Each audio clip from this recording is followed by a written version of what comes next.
whakawhata ko si sukaraisi.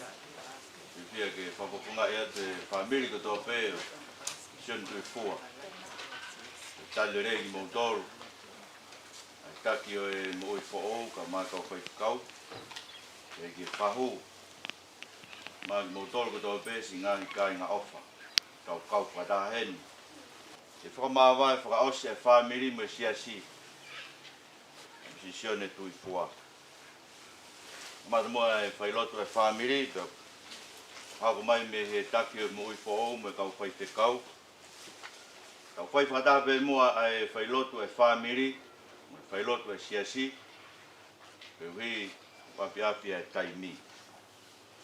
Koe ko tau proklama e tau whailotu, mo fuape, Filipeni whai tau himi, kia lau ha tau wholofola, whai ha tokoni me iai, tau toi himi, tau lotu rewa, whai lotu ai eiki, tau tok whaosi.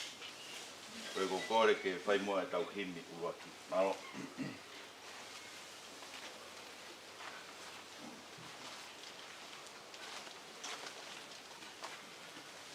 Kore ke tau kamata e tau whiorika mo tau otuai e wata koeni.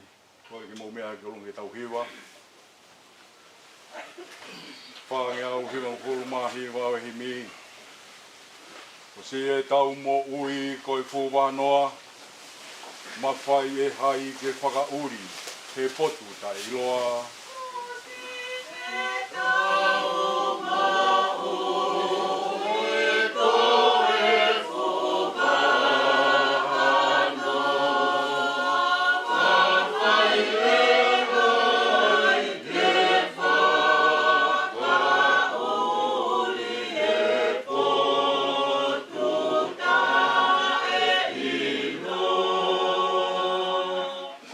Whanonga ia whanua whaingata. Tō popo hono i le whia, mō whihi hono hala. E whanonga ia whanua whaingata. Tō popo hono i le whia, mō whihi.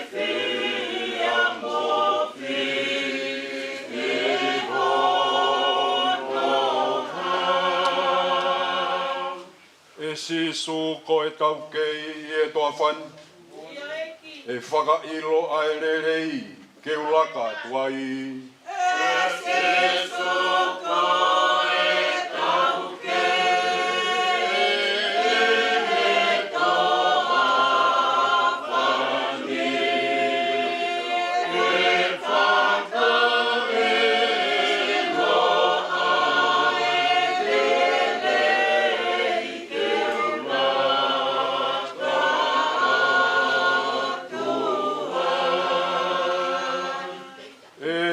ke ana tau whai ai loto tau tolu, ka tau tatari pe ki ai, e hape ai to tonu. E omana a tau whai ai loto o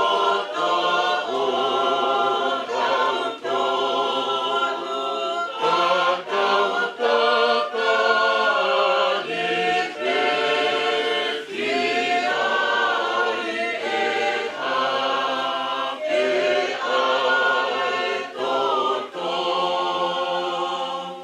si whakaosi, pea tau lakatu he hala kua tofa, o oua e tuku iha tau, pe awhi hakoloa.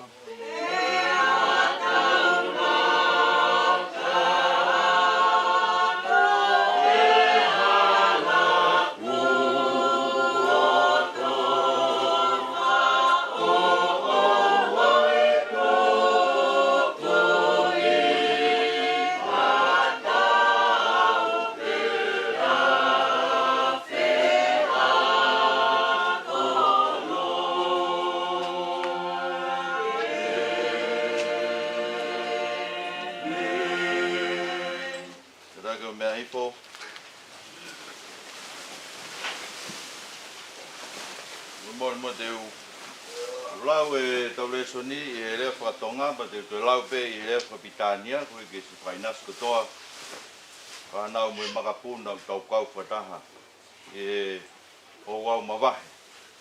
Whamawai whaosi mo sio tau toko wani. Koe le soni me tohi a tangata malanga, koe tohi a kohereti, koe walu e wahe. Gia e konga koeni. Koa we, ke tauhi ai wholofola ai tui. Kai maa, te ria ai fuakawa whakaotua. Oua te ke oho ke alu mehe ao o ene a fio. Oua te ke kau i haarea kovi. He kune lawa ke whai ai mea kotoa pē. O kune whinangaro ki ai. Koe huia, koe wholofola ai tui, koe mea mālohi. He ko hai tene marea ki a te ia, koe haa o kuke whai. Koe au ku tauhi tūtū ni, e kai tene ilo haarea kovi. E ku ilo e he atamai o e poto o kuai ha aho kotofa, mo ha aho whakamau. He ki he whainga kotoa pē, o kuai hono aho kotofa, mo no aho whakamau. O ka lahi whau ki he kakai, ai wkovi o kunau i ai. He kui kai tene ilo, pe koe haa e hoko. Seuke, ko hai e ma whakahaa ki a te ia, ai anga o ene hoko mai. O kui kai ha tangata e mapure ki he matangi, ke taofi e matangi. Pea kui kai ha taha tene pure ki aho o e mate. Pea kui kai ha whakangofua nofo i he tau ko ia. Pea kui kai lava ke whakahawhi ai ha taha e ene anga whita a. E wholofolo tonu e tau eiki, a veta i peke o tua.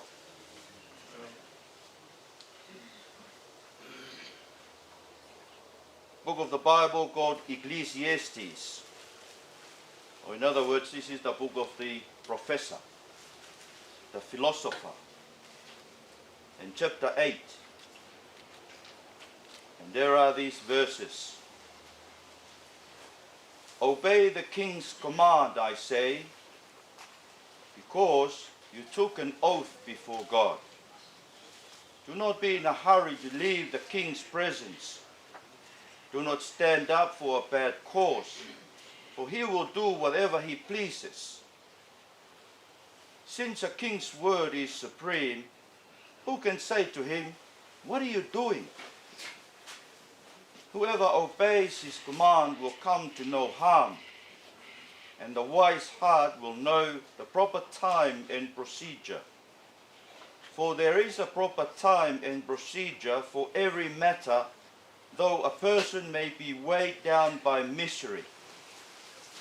Since no one knows the future, who can tell someone else what is to come? As no one has power over the wind to contain it, so no one has power over the time of their death. As no one is discharged in time of war, so wickedness will not release those who practice it. And this is the word of the Lord. Thanks be to God. Kore ke u whadap ki he oto tapu koe ni pawhio ai ai otua i he lotolotonga hano kakai. Tapu makea ki he whakaeiti o aho, Sione Tuifua. Tapu at ke whahu, mai ui tou, mere, i whanau paea, Maka, Sione, Tevita, Tupou tau tai, Vina, mo kolokesa. Tapu ki he taki whakawāpureanga o e sias mo ui whaou i a kalaisi. Kai mai taki o e wahi whanua mo e kau whaifkau. Tapu at ki a to whawaha. Ngahi toko oa o e pekia. Soana mo ngahi tō whawhine. Tupou ka māsi ngahi whae. Modoro ko toa pē, tāu ke whakatapua. Ko more ka pau ko ikai teu lawe. Na tūnga tāu ke whakatapua. hao whanga koe. Koe hui koe masiwa ilo. Tuke hu whanga he lotu. A koe pe mua ha poupou. Nā hako pe koe vai kau aki.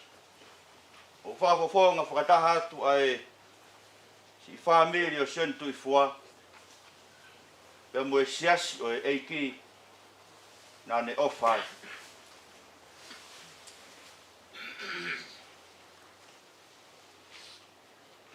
Mahina e tolu ko hiri ange. I mei koe kamatanga Novema. Whataha i heni e whamirini. Koe koe ui a eiki na hoko ki he taha. Ngahi toko aua si Sione Tuifua. Kano a mo whamore more pe ko si e manat merie pe.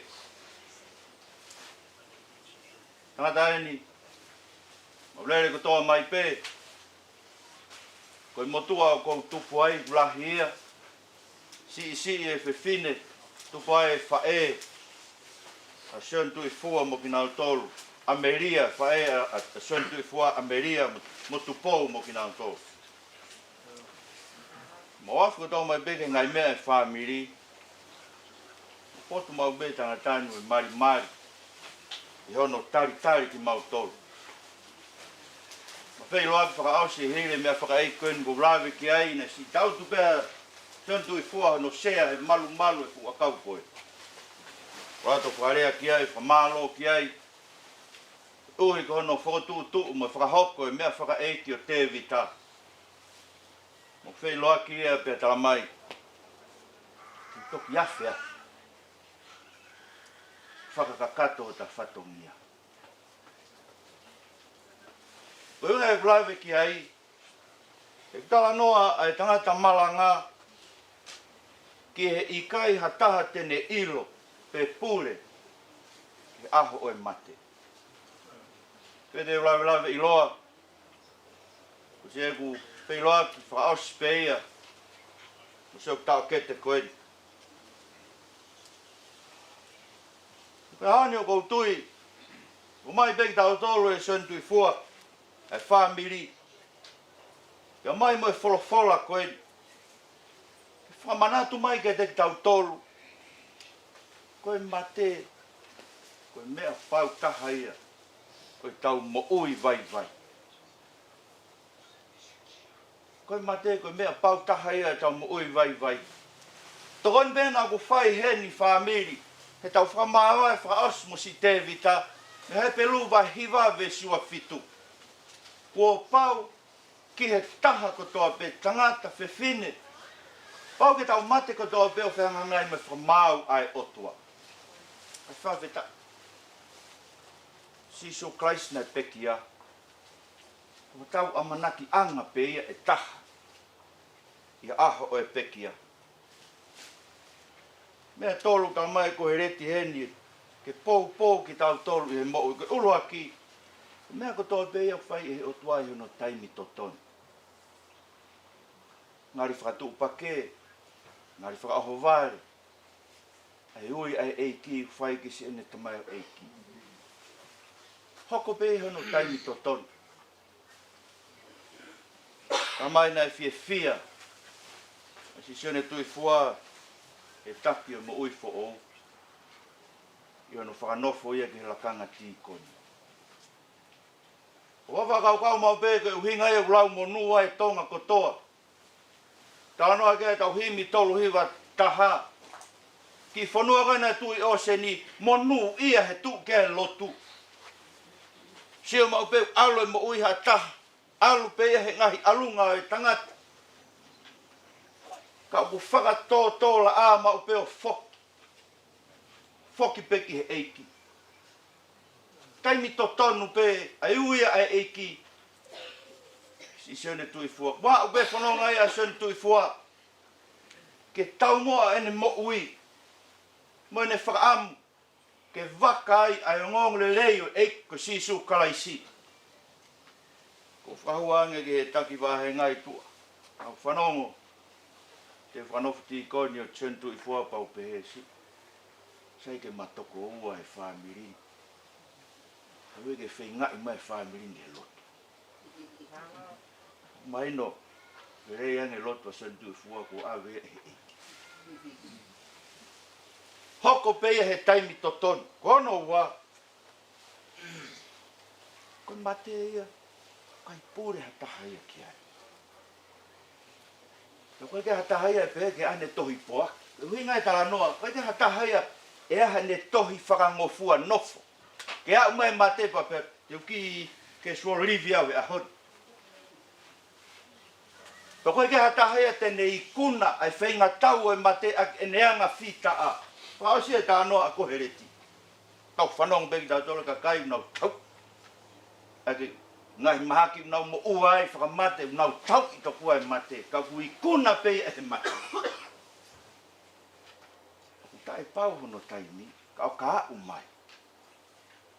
Kai ka tae e hori teimi. Koi ai, ko mea whakao sire vai. Ko pau ke tau teu whami. Hoko ua pene tau mea whaka eiki. Haere mai eiki a to'o. He to'u ki lalo. Kasi tuku mai tau tolu koe ni mo kai yong. Ke whai peho tau whakatokanga. Ke whai peho no tau wei ki tau tolu. Ke ria na tau rata hen. O pūri e whanua re kānoa kia ia koe re tamai koe re koe mea ke whai. Hū ke he ao e tui. Hū ke he ao e otua. Ia o te ke whakawawe, ke mawahe me iai. Nofo ai. Whanongo ke ne wholofola. Koe mea tā no ke ai. Tauhi ai wholofola ai tui. He ku mālohi e wholofola e koe. E lawa e wholofola e koe tamai pita. Ke ririua e tau mo ui. O ko tafe sino i vai ia ta mai he eiko si sukaisi ko mau tafe sino i vai en ki mau tolu ko me he rea ko fai ke te ki mau tolu ka lau ta toa wholofola kai tafe ia ngafu vai tafe o fai ha tau whakamaka fai no ririu e tau mo ui whapare mi tau tolu i sia siko i si i tau lau tau tau Maru sai kau tanga tai kia koe ni me koe kau fai pe kau koe na matole ue si ana koe te ilo hoko i e tohita. E ka koe tohi e whiha e tohita. Koe te ilo. Ka inga. Koe wholofola koe aku mo ui koe uhinga ia e whakahino koe. Ui tō mere ka masi whanau. Tui au koe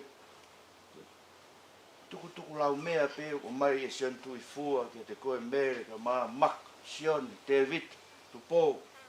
Vina mo kolokesa. Nā kore te vita ia. Whamue ke nofo e ao si hova. Mea peta. Nofo e ao si hova. Si ho fia pe whakaofo ofa e ki. Ko he ha. Ko te mamata pe ke whakaofo e ki he ne wholofola he moe E ririu ki tau tolu ke whakaofo ofa kuia. E ririu ki tau tolu he ne keresi ke whakaofo ofa e tau mo ui. Ke ofe ina ki tau tolu e helangi. And I think that's the only message of encouragement and comfort to you, Maka, Sione, Te Vita, Tupototai, Vina, and Kolokesa. God does things in the right time. It may come as a surprise to you that your dad has passed away very young. 56, 57, very young. But nothing happened by chance to our God. He has completed the course of life that God has laid before him.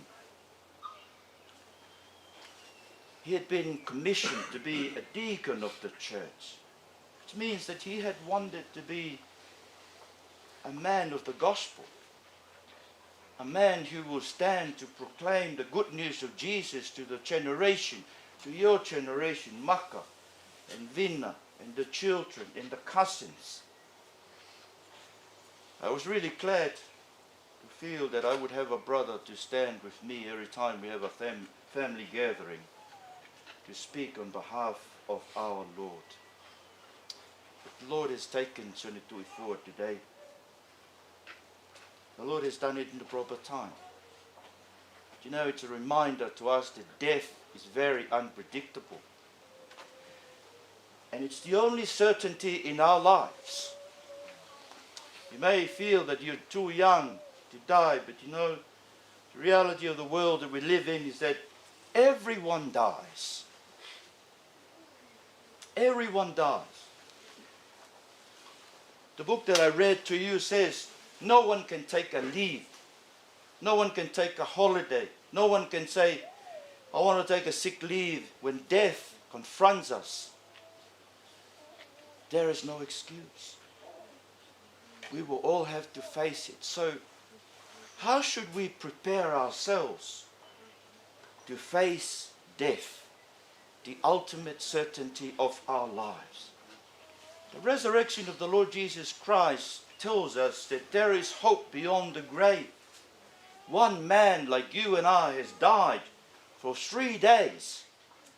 And I always say, I don't really trust those people with near-death experience because they've never tasted death. But a man who has died for 3 days, I can trust such a person. If he comes back and tells us what it's like beyond the grave, and he says he is the resurrection and the life, and if anyone believes in him, even though he may or she may die, they will live. Because Jesus lives beyond the grave. So the only comfort for us, for you, Maka, Sione, Devika, Kuboto, Tai, Vina, Kolokes, our cousins, our relatives, is to have a living relationship with the living Lord Jesus, to come to his presence. And Jesus, through his death, has drawn us near.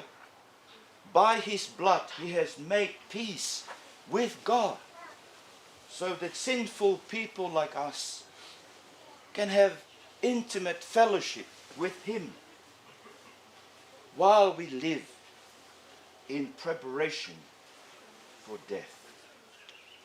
May God's peace and comfort rest upon you, Maka, Sione, David, Tupoto, Tai, Vina, Kolokes, Masi, Wito, Pega, Tupo, Nai Fae, Soana, Wah, Nai Kupu, Family, Mai, Taki, Siasi, Kau Fai Fekau, Mugimotolo, Singai, Kai, Na Offer, to Big, Kau Fara Hen. Amen.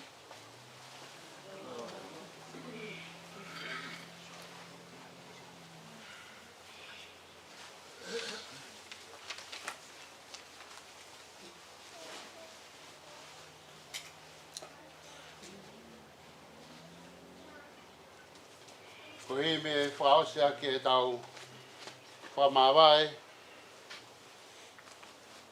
I hoa koe ni pia moe tamai o eiki. Ko ti koni. Sione Tuifua. Ko ni mangea o mataha o himi. Ko kore ka inga ke mo mea ha ke tau hima. E hoa ku kau ngā mamahia. Kau piri kimi o ngasia. I e whanongani. Mo whaka ngalo si ai kovi he mo wini o hanga ke langi. E poku kau whamamai a kau pere ke mea mosia I he whanongani. Mo whaka ngalo si ai kovi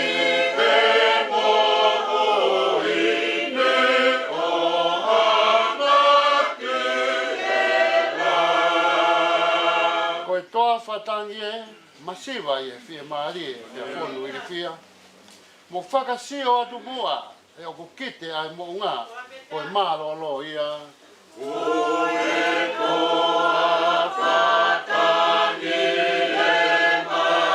masiva e whia maari e pia whono e whia.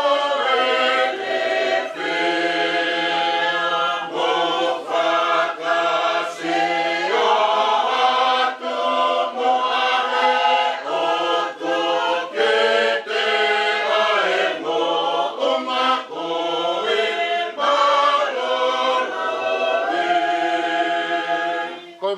whanga he o tua na tanu hake tanu mua. He tu I mafi. Ke tu wai e ne kolo hau. O hu ki ai e ne kautau. O nofo malu ai.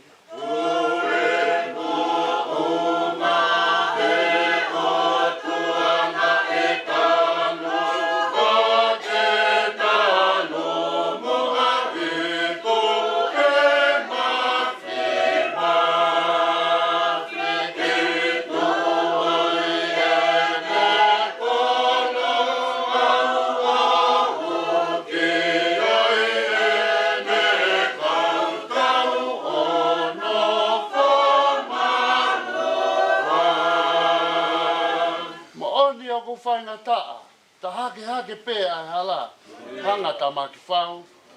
Ka mau tokoni aki mua ai tui ki homo o tua, ko homo ka pakau.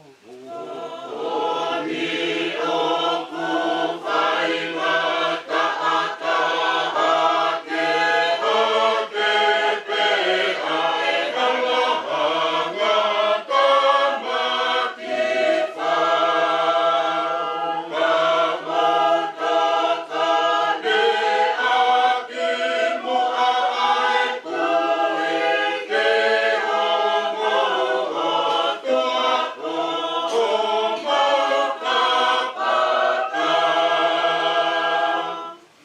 Family, koe ne ai pōpua ki tala monu pe mo whakala tulahi o whai. E Sione Tuifua ma tau tolu he honi. Ves whaosi. Koe tui te tau lawa ai. Ai tui mo e whakataki. Koe maha fu ia. Kau fua kolosi pe ke au. E nau kalauni ke mao. Ko pau. O iau ai fia.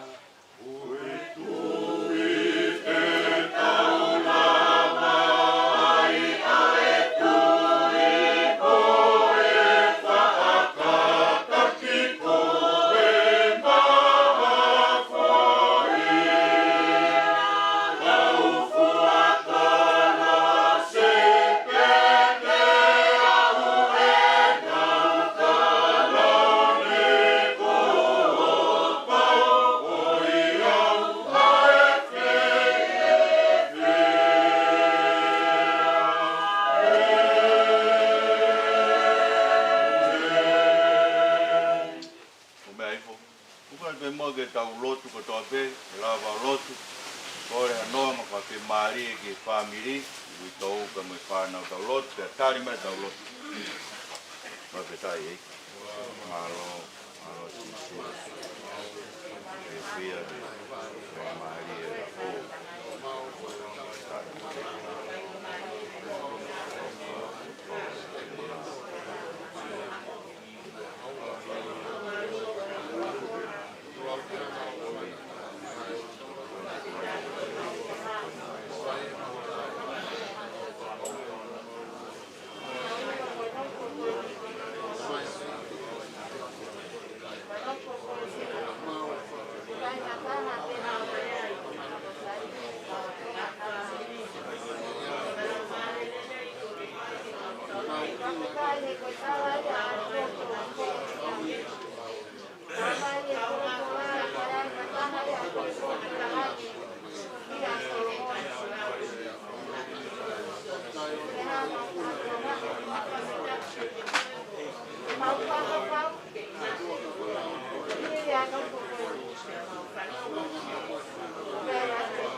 family mengai kai nga off mai siasi uitau masi whanau pai a koe mau kau i he hoalot makehe i Sione Tuifua i ahoi ngona moa ngai whauha lot ko toa pe ko hakea mau momoi ke te koe to maf i uitau ka mai whanau no ngai hingoa aina ko maurea aki i he au e a Fiona Mak, Sione, David, Kupo, Vina Kolokesa, mau kore to maf. Ko hanga ho tamayo e ki o tofa e hala, ya whakahino ai whamiri, ko koe si su ai matai koroa. Mo hapai si ui tau ka mai whanau ni tuke a Fiona. Ke nau koroa pe mua ai a Fiona si su, o mona ilo nge ko nau ngoi mo mao e a Fiona me tek nau tolu hatai. Hange koe tala noa e wholofola koe ni. Tuke nau fia ke hu maua tu pe ki he awe a Fiona, ki he lot, me hu fia, kore e nau ngahi mea. Hange nau fia ke ngona mau pe wholofola ai a Fiona. Ai wholofola mo ui koe tala mai e se misi. Lava ki ne whakamo ui ho maulau mai. E ko si whamiri ena. Pia via be mao e ngai whainga maarie. Ki whai be ono whatokanga tō mua ki mautolu. Ki ona hoko mai e mate e tō maf. Ne te ki ai ke whaha te ia kia. Kore ke tokoni mai o nge ko ngai lotu ko ongo na. Mo me heni mo whapapau i mo ui a Fiona Sisu e mo ui. Mau tafoki me mau ngahi alunga kowi. Mau tui pi ki tai ke te koe Sisu ke mau i o kua wha. Ai mo ui o ku tainga ka. Tā pekina whatahi mau tolu ka mo e taki o mo i po ou mo i kau whaikau. Nā i kā inga ofa tau peku mau kau whataha i hoa lotu koeni. Ia Sisu Christ ko alo ko mau wha mo ui. Amen. Ia ma plesa eik mo ofa atua ma whea lau maari e maanion. Ia te tau tolu ko tau pēia ta inga. Amen.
Murrumbateman pe leo mo ko e po kalama to fai ai malanga I ho furu maua ka whakahoko mai ke tau hoko rewa ki o au malanga ki e taimi ko ia ko kore pe ke tau fua pe ke tupuni ko ia Murrumbateman ka tau hoko rewa ki o au malanga.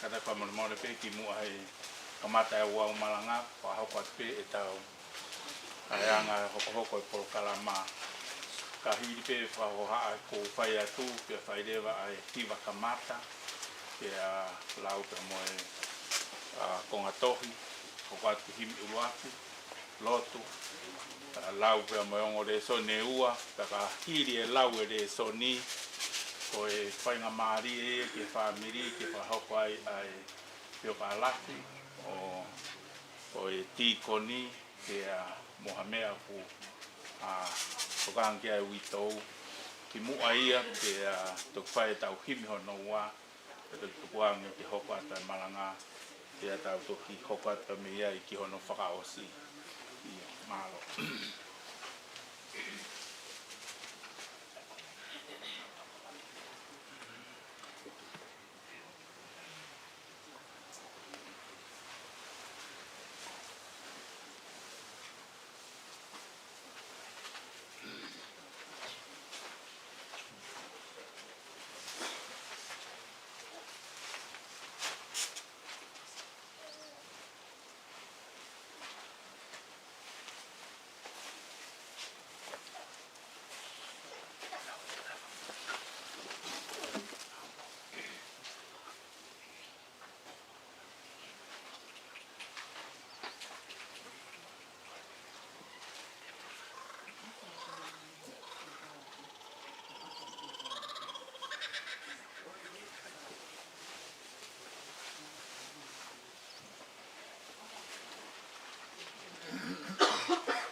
Oku wholofola mai ai eiki ko sisu. Koa upe koe toi tuu pia Moimoi. Koe au ku tui piktai kia te au. Neongo ko pekia ka tene mo ui pe. Peilonga ai au ku mo ui mo tui piktai kia te au. I kai au pito tene mate o tai ngata. E oku I lo mo ui a hau ko e ri. Pea tene tu mai ke funga e fuki mui. Pea hiri hoko kiri hono aunga pehe. Ka ko ia I pe haka kano. Te umamata kia e loha. Aia te umamata kia I okune kau moau. Pea koho okuni mata. E sio kia I o ikai o e kehe. Nai kai te tau hau mo tau toru ha mea ki mamani. Ko uhi foki e kai te tau lava ke alu mo ki tau toru hamo mo I mea. Ko Jehova nane foaki. Pea ko Jehova kuone to'o atu. Kai malo ia I pe ai huafa o Jehova. Amen.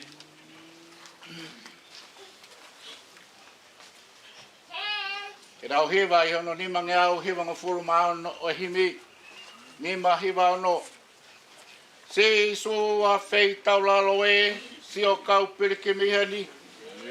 Ko mau kapteni ko e he kumi e whanua le rei. A fe mai a ono fu mau, kai ua peke whaau.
Fotu mai ai kolo Jerusalem whakalangi.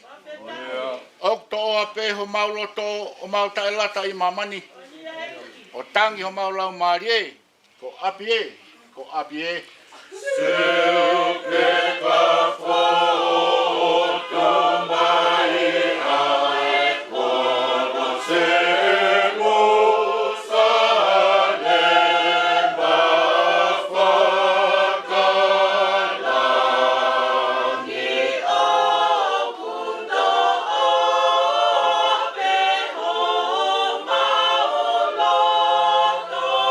fotu mai ai kolo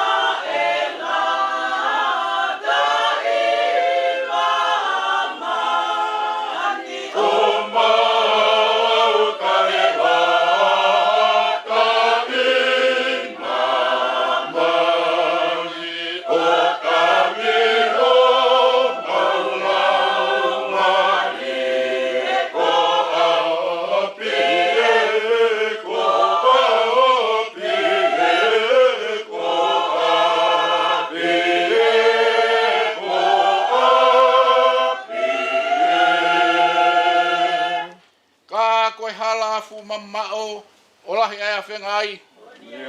Ongo fua ho mau kakano he ngahi maari o mamani. Taluai e maulata heni o puri ai whanua lelei. Kako e hala fo o mama o lahi ai a whenga.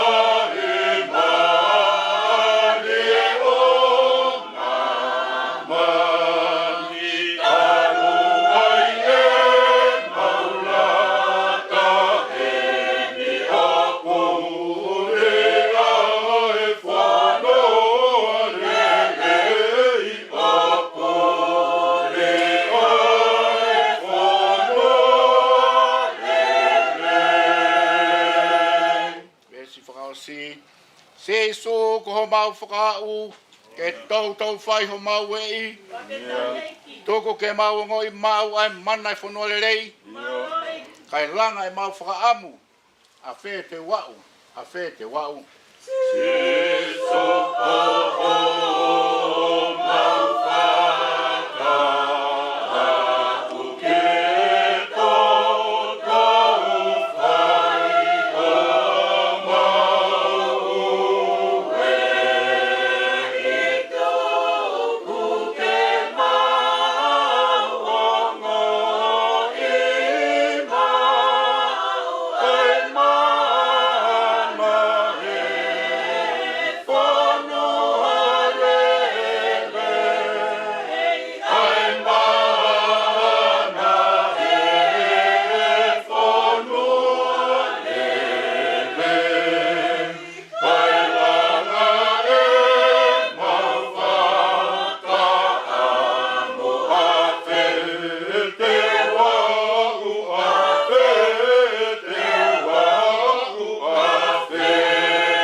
Monu, kakoha monu, e tau mau hai hi ofa.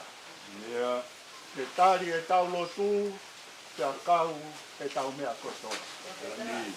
E otua mafi, ko koe ho mau otua, pe koe otua koe talu pia mei kilu a. E kukei otua e pea e a Fiona, o a umai ki a whakoloa koe ni. Tala mai koe o tua koe, na teki ke whakatopu ai langi pia moe mamani koe ni, na o si mua noa pe ai a Fiona. Ai a Fiona, koe ia kamata ngā, pa koe ia e pe a loroto ngā, pa koe ia e pe o au ki hengata anga o e mamani koe ni.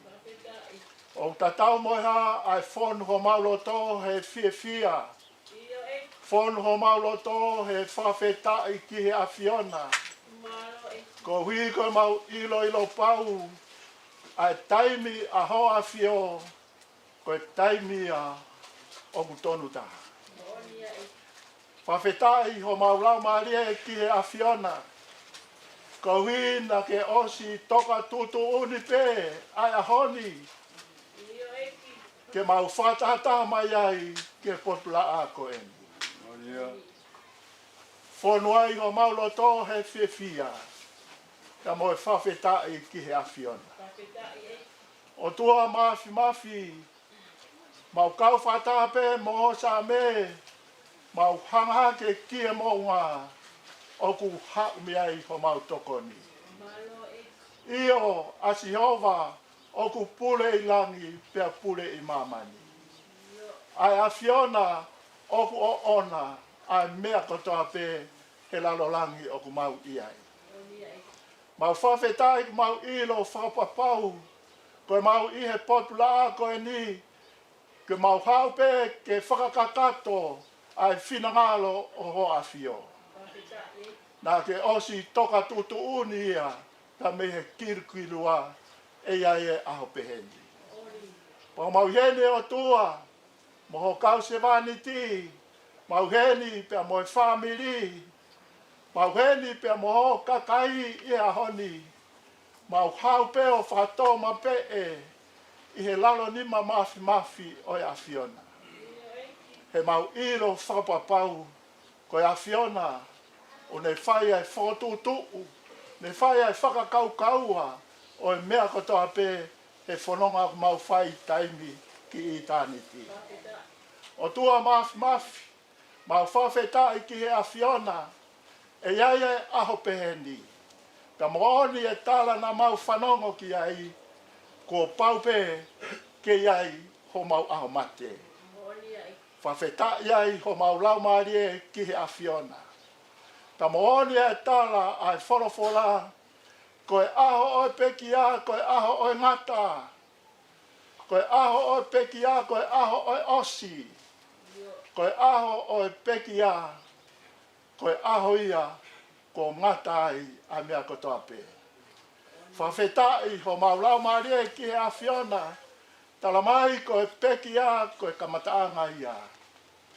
Koe kamataanga ia, e mau siofia ai finangalo ofa aho awhio.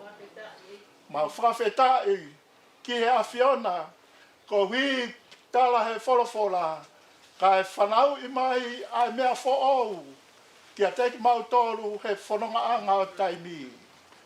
Whanau i mai ai whakakaukau whoou, whanau i mai ai loto whoou, whanau i mai ai visone whoou, o whatatau ki he tau whoou o kumau i ai. O tua mau whawhitai atu i a honi, mau whamalo atu ki hoa whio. Ko hui ko ho tutu uni pa mo whinangalo ma mo ma oni oni. Ko iau tu ngai e mau whakatata mai ke potula ako eni. Ke tutu uni pa ke whinangalo ke mau heni i a honi. Ke whakakakato ai whinangalo mo e whatongia ki ho sevaniti i a honi. Tua mau hangat ki hoa whio. Whawhetai atu he whakalao lao ana tula. E whakalao lao ai mea katoa pe. Ko hui kai whakahoko lelei a ho sevaniti pa mohono whare kere kere. E whawhetai atu ki he awhiona. O tua mafi ko e whahue. Ma tuku ai pe ki hoa whio. Kai ke ngata e o tua kai pe ke ulumotua. Pe o tua ki he wito pe mo e whanau paia. E o tua mafi, o mau momoi ai pe ki hoa whio. O tua ke tuku ai pe ke whamooni ki hoa wholofora. Iai ha mea aku nau kore, ke nau nofo pe i he whare o Sihova. Ko ia pe ai whare o whakaofofa. Ko ia pe ai whare o masani. Pa ko ia pe ai whare o kia e nonga. Ta mo fie mari. O tua mafi, o pehe e mau lotu mo e mau panga ke ki hoa whio. A ngai polo karama ko toa pe e o tua o hanga mai. Mau kore pe ke nima mafi o e a whiona.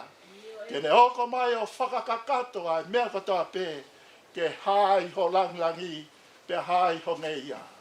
Tua kai ngalo ai lotu e tangata eiki whaiwhekau taki o moi fōu ia karaisi.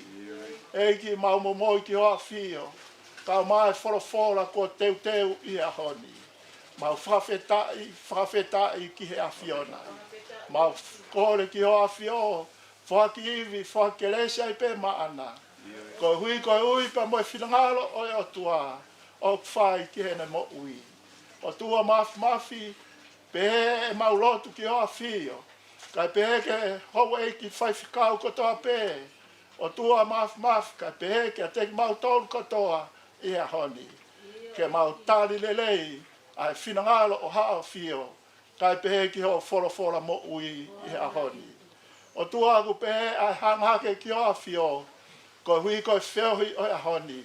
Mau tuka kato pe ki he lau maari ma oni a hoa whio. Koe o tua e mau lotu mo e mau whia. Mo mau whawhetai ki he awhiona i he houa whakoroa ko eni. Whakakakato e mau tae kakato, ka ke whakau e mau tae a u, ke langlang i ai pe a hoa whio. Ko mau lotu ia e o tua mo e mau whia. Mo e mau whamalo mo e whawhetai ki hoa whio. Ia Sisu Klaisko alo ka ko mau whamo ui e meni.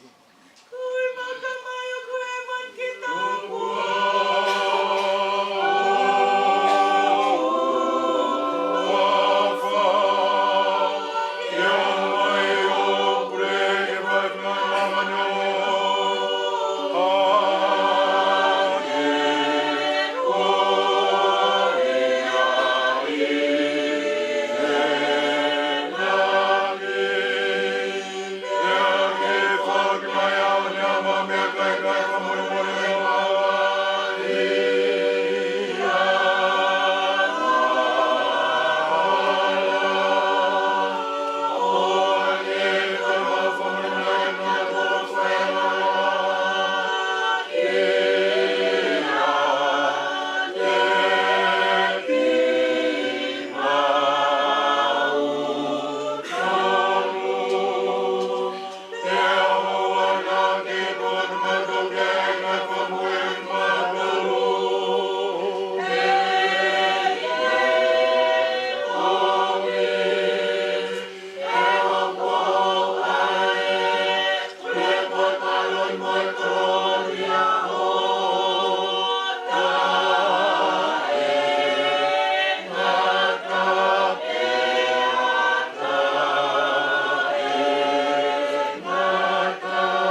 pasi e lama ki tau tolu. I malanga o e whakakeheka o e whalau. Ai tangata i tiko ni Sione Tuifua. I ahoni o kutoa pēa pa mihe toi a kohere ti. Wahe fitu pa te ulawa tuia pa mihe ulua ki ono o vesi. Ai au pēa no wharea. O ku ngā tuange ai hingoa rei i he lolo tākai. Mo e aho o i pekia he aho no whanaui. O ku lere i hake ke alu ki he whare, o ku iaia e tangi. I he alu ki he whare, o ku iaia e inu kawa. He koe mea koe ngata anga o e tangata kotoa pē. Koe tangata mo ui o kune ai ki honoloto. O ku lere i hake e whakamamahi i he kata. He oku o mo e fofonga mamahi ai loto o ku tāu. Koe loto o e poto o ku lata ki he whare o e tangi. Ka koe loto o e ware o ku lata ki he whare o e whiawhia. O ku lere iange ai whanongo ki he waloki ai poto. Ia a te whanongo ki ha hiwa i he kausesere. He hange koe mumuhu ai akau talatala i he lalo kulo. O ku pehe ai kata ai kausesere. Pea koe muna mo eni fokia. Kua tawange o tua, e whai tāpu ki nai wholofoa, whola matauto.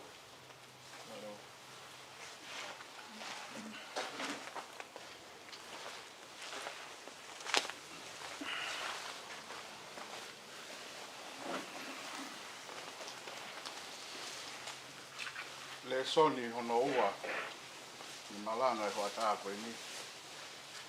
Toia me ua i seria Paula, i kakai kori i tō.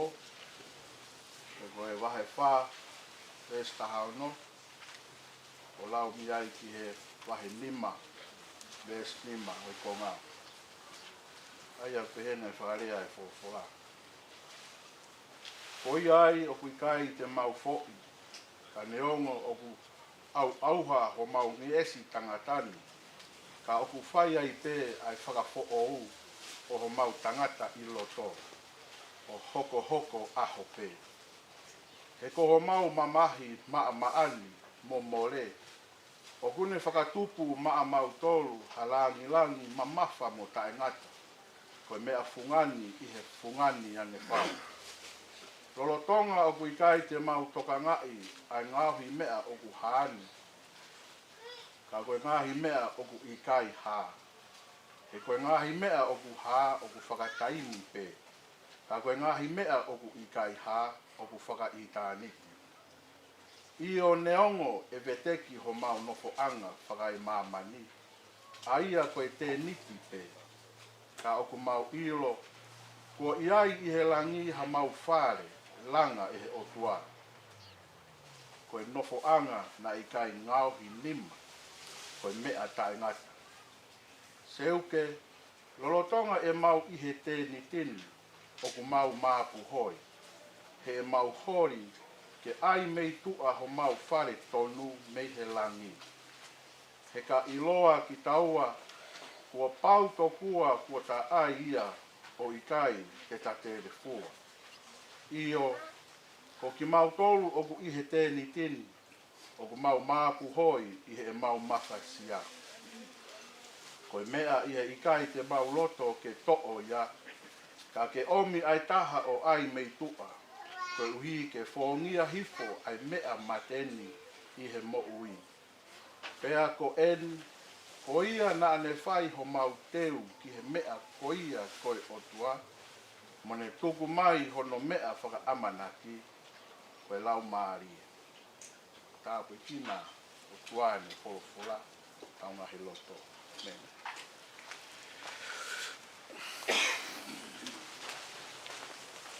Kore atu ki he tō tahau ni whakahau koe, pio ka alapi o te kia, ka tako mea mai o kakatoi.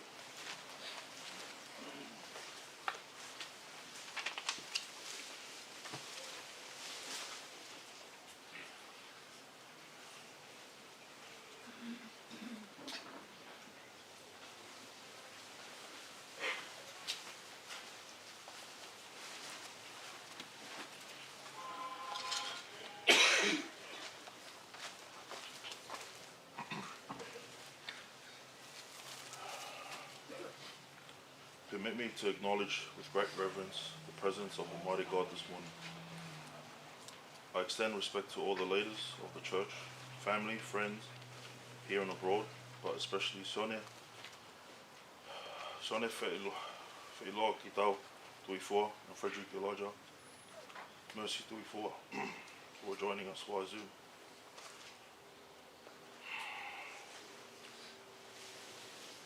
I also extend special respect to Melitoto and the beloved wife of Sione Tuifua and his children.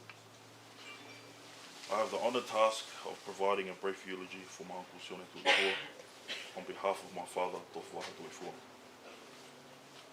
Sione Tuifua was born on the 2nd of September 1966 at Paula Hospital, Kolofa'o. He is the third of 5 children. Eldest is Tuifua Tuifua, Soana Glenn, Sione Tuifua, Alavina Lutui, and Alexander Glenn. Their beloved mother and matriarch of the family, who has passed, is Amelia Tuifua Glenn. Sione Tuifua attended the Free Wesleyan Church Primary School in Tonga and then went on to Paul College in 1977. And in 1980 went to Lavenga Malia School. When Lavenga Malia School was established, he transferred from Paul College to attend Lavenga Malia School. In 1981, he moved to Sydney to join his family. He went to Belmore High School and had various jobs before he got married in 1988 to Melitoto Tuifua. Sione Tuifua and Melitoto have 6 children. Moimoi, Sione Wha'iloa ki tau, David Toniua mo Haamoa, Tupau Tautai, Alavina Siomafua Uta, Kolokesa Whatawhehi Paunga, and he lived to see his grandson being born, and he named him Pasiaki. He was blessed to be a preacher at Mo'ui for all Galaisi and went on to be ordained as a deacon in December 2021. Uncle, you will be missed by your church, your family,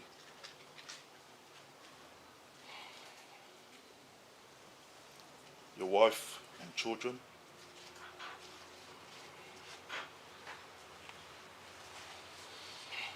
and all your nephews and nieces who loved you with all our heart. May you rest in God's eternal peace. Uncle Sione Tuifua, Paula.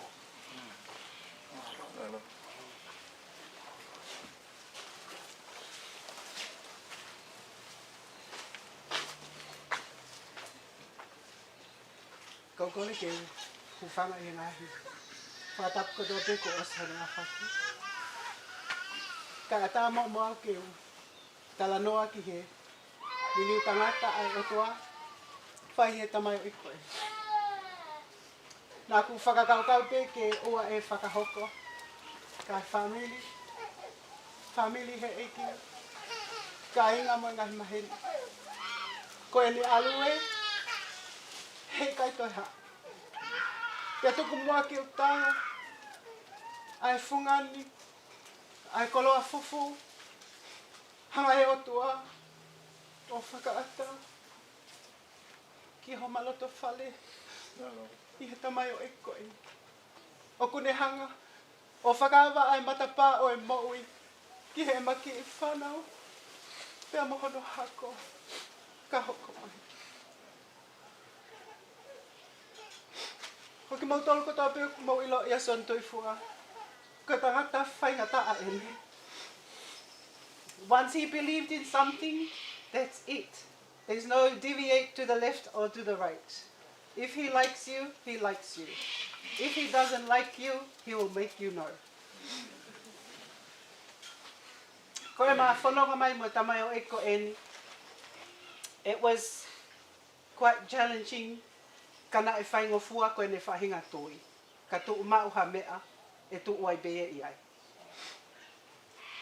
Pea whae taim lahi koe tamaiki tupu he lotu koe whainga taataha ia te omi ki he mo'ui. O ka nau ka mawahi pea me he mo'ui. Ne ongo kua tō e tenga ia e mo'ui, they get to be so judgy They accept only certain people, push away many people. Judge what you say, accept some things, reject a lot. Kanahanga e o tua, o mai a ele kui, o angiki ai moui. Pia lele a kalis mo fuka, pia ne basi ke Amelia. Pia lele mai a Amelia mo fuka, pia ne basi mai ke atea. Pia mai ke ako eni. Koe fuka ai ko alu mo san Tuifua. Koe fuka o i kona. Ko fusi he mo ui. Na ililiwa pito e mo ui e tamai o iko ni he manofo family in the last 4 years or so. Na e puke pe ave ki fale mahaki lolo tonga o kune heavy ki he kawa tonga mo e whakatamai ki. Pea na e I he fale mahaki na e make e Tuifua ai decision ke le si aki ai whakatamai ki mo e kawa tonga ka ne foki mai o tau hi hono whanu. Pea au ki he tau taha wahawhe taha hiwa taha walu taha hiwa na ne tari koe ke ne malanga I ai wholofola ai otua. Ke ne hoko koe tangata malanga he sas mo uifo o ia kalaisi. Pea au mai ki he tau ko osi na ne tari koe ke ne hoko koe pikon whakahoko. He sas mo uifo o ia kalaisi. Ko mafoha o kui pili soni. Na I tau pito a Tuifua and he just write him off. Fo I he lea ngataa. Ka koe taim na ililiwa e mo ui a Tuifua. Na le lea ofa ki hono foha. Na e ilo e hono foha. Ai whaka mole mole a Tuifua. Na e ilo e hono foha. Ai ofa me bihele o Tuifua.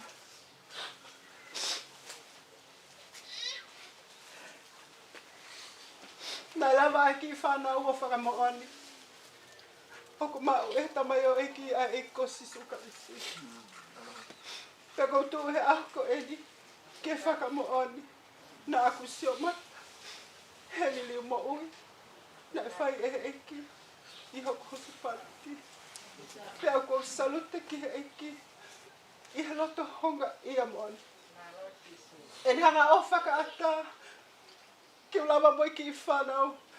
O sio mata hatangata fo'o. Pere o hoku ongo ai mole he taki ho mau family. Ka o mau ai nonga whakautua. He mau ilo. O kune mau ai moui. Whakamalo atu. Family. Kai makutoa. Mo lawa mai he ako eni. Ke celebrate ai moui ko eni. Malo.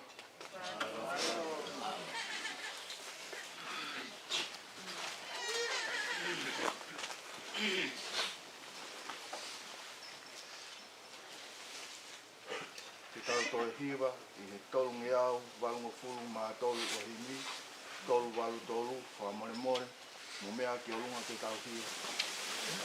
Te ihe e ki te tau mai a te whai, o he wani a rea koia ki hoku ata mai, he mou whono ngā au kau hanga whai, o hiki te niki, o whai ki he wani. Oh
mama o ia o si oku kakai. O wha ki te ofi pē ki hoku atamai.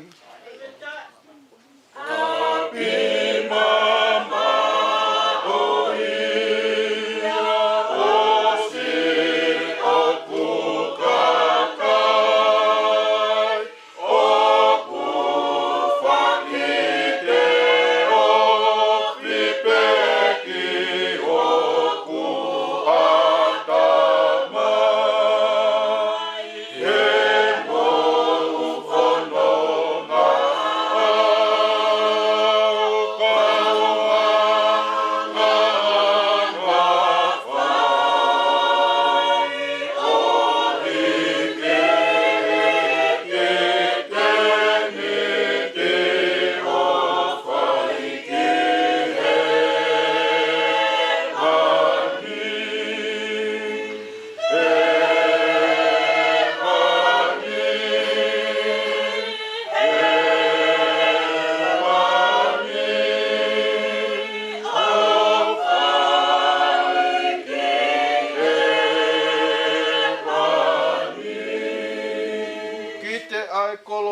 mohono nau nau. Ki te he ngahi matapā, masani ange whau. Ki te ae koloia, mohono nau nau. Ki te ngahi matapā, masani ange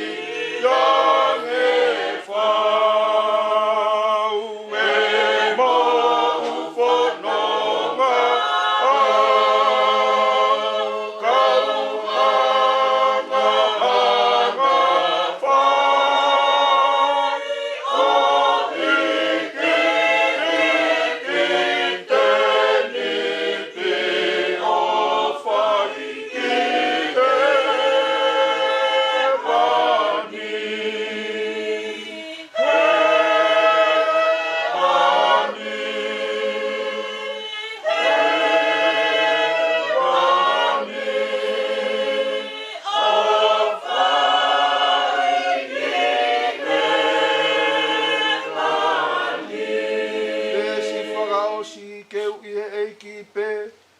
Tala o whaia, te kaweinga aki pē, kai oua ke au sia, he mau whanonga au, kau hanga whai, o hiki te niti, o whai i he wani. Keu i he ki pē, se tala o whai,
Koe kupu me he whawhora mai neo nā tua, e whaita me ai, hamarang, whakamāwai, ka mo whakaekek, ai whurau, ai sewani ti koe, o te koe ni Sione Tuifua. Me he uraki le sona lau, toi koe re ti, whito e wahe, paka uraki koe vesi. O ku ngā ngatu ange ai hingoa lelei i he lolo tākai mo e aho o e peki a i he aho o hoto whanau i.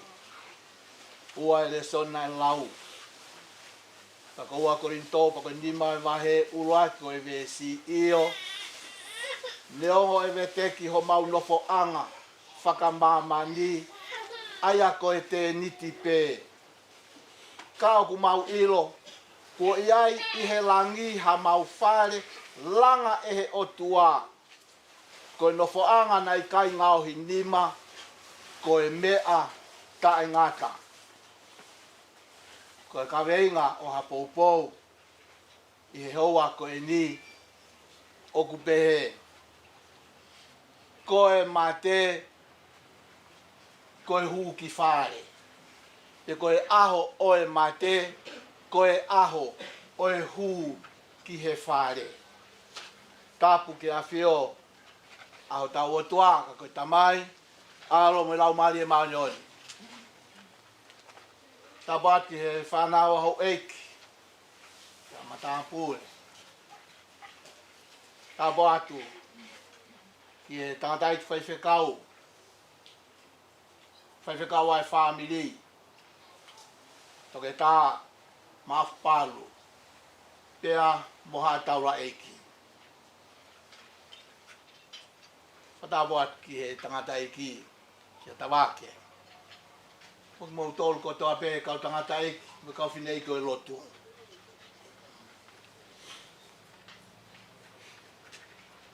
Whatapu ke he urumotua.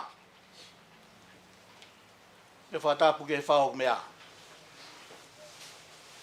Dawat ke he uitou. Ka mai whanau. Ka moe mokopuna. O Sione Tuifua. Mua ke ao te whatapu ka hi mou tolu ko toa pē. O tau lonuku i he kere i he hoatako eni. O kumari e pē whoki, ai ngahi manatu meri e, te mo ngahi tala noa. Ke he whaiwhekau e whamiri, e ne whaka ana ua. O kumari e pē, e tau whanongo, ke ngahi, wa i hala whanonga o e tamai o e koe. O kai ke usola ki he whamirini. O ku au ilo pē. Ia e ngahi fofonga. O ku hau mau pē ki he o ku ke ku whakakau. Neongo na ku kei talavausi i he taimi ko ia. Ka ua ngahi fofonga na nau whai ai tō te ngā. Na ku ilo pē he whitu ngofuru tupu. O tala noa e ni ke kau tahalau to i tapu i tonga. Ka koe rea ea na aku whai. Ko Sione Tuifua, ko e fua pe ia o e ngā au e lerei ai kau mu atu. Toki hau au mui mai, te hau au o utu. Ka koe tō te ngā nai whai he kau mea ke. Ko hau au o monu ia he mau, ai tamai o e gini. Kau ngā whanonga. Whaiwhekau, ia ki he whamiri, kau whamoni atu. Nei whai e Sione Tuifua, e ne whiri whakaosi. Pia ko e ne whiri, o kui kai koe whiohi anga mo uifo ou i a kalaisi. Ko e ne whiri ke eiki mo pure a kalaisi he ene mo ui.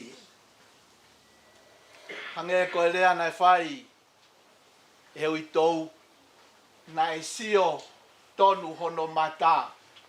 Pea whanongo tonu hono teri ngā. He whiri na e whai e Sione Tuifua. Pea koe ola pea eiki mo e pure a sisu. Ne tukulolo ke tukuange mea utotonu ke tukuange. Ka ne tari ai mea utotonu ke hoko ki ai ke ne hoko e tangata malanga. Ofo au pito au he ene tari ke hoko koe tīkoni he siasi.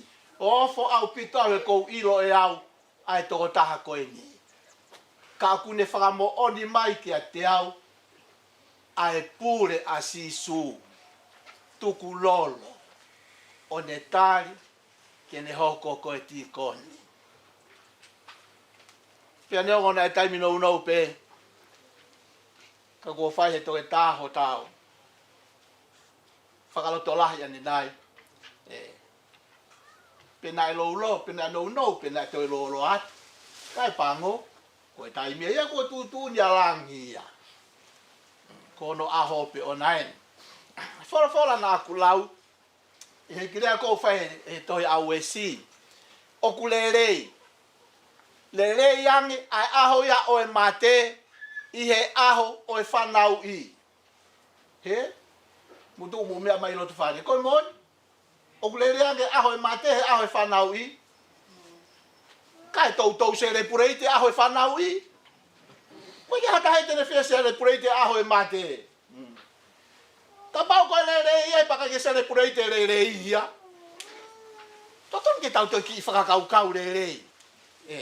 A tau tolu ko tau lau tohi tapu pa tau au tau tui ki he tohi tapu. Ka o ku te ki ai ke loi pe e hala ai me ai au ku tohi i he fola. Tala mai i he ahoni. Le yange ai aho ia o e mate i he aho o ho tau whanau i. Tano maari au whai e apostolo he ua e le soni. Vahe wha o hau ke vahe ni ma. O mohanga wha toka ngai. Tala noe apostolo ia ke mea koe ni. O kui ai tangata kotoa pe o kua e. Kui ai hono nge esi tangata. Pea kui ai mono tangata i loto. Pea koe nge esi tangata o ku au tala mai au haia. Au nge esi tangata. Ka koe tangata i loto. Koe me ai aku whakafo au. Whakatupu fo au ba upe ai tangata ia i loto. Patoki whamatala mai rewa. Ai apostolo he whaka osi koe ai wahe wha. Ene tala mai eia pia moe mea ko e ni. Kaingo kei te mau fo i mau tolta mai ia. O kui ai mamahi o hala fono ngā. Pia koe ki mamahi ko iangi tala mai ia. Koe ki mi ama ape ia momore. Ka koe mamahi ko ia. O kune omi eia ha langi. Mamafa koe langi ta e ngata ia. Ta koe langi ko ia ka inga. O ku hau ia, neongo ku fau mai i he mamahi. Ka koe whakatupu fo ou he moone. Lea e punake e tahu ne tarama ia. Koe here koe ai uho o hori u tatau mo to whakapongi. Koe whakatala koe a kakano. Koe whakatala ai mo ui materien. O kui kai koha ki i me aia. E mo ilo koa, kou kore atu. O te whahanga o whakaangai.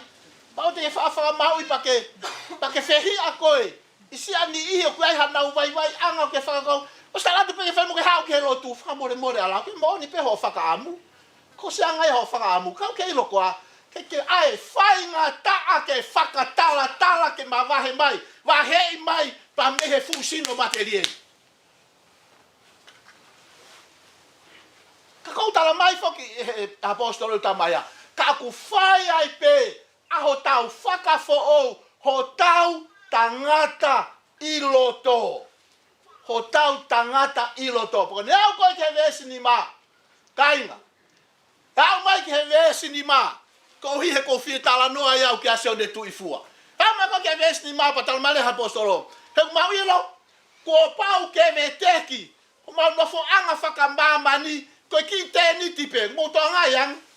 Koe ki te niti pe. Koe te niti koe ni. Pako na ospo aho ni, to pako tau pongpongi ukai toi heni ai. Koe toi heni ai. Osveteki ia.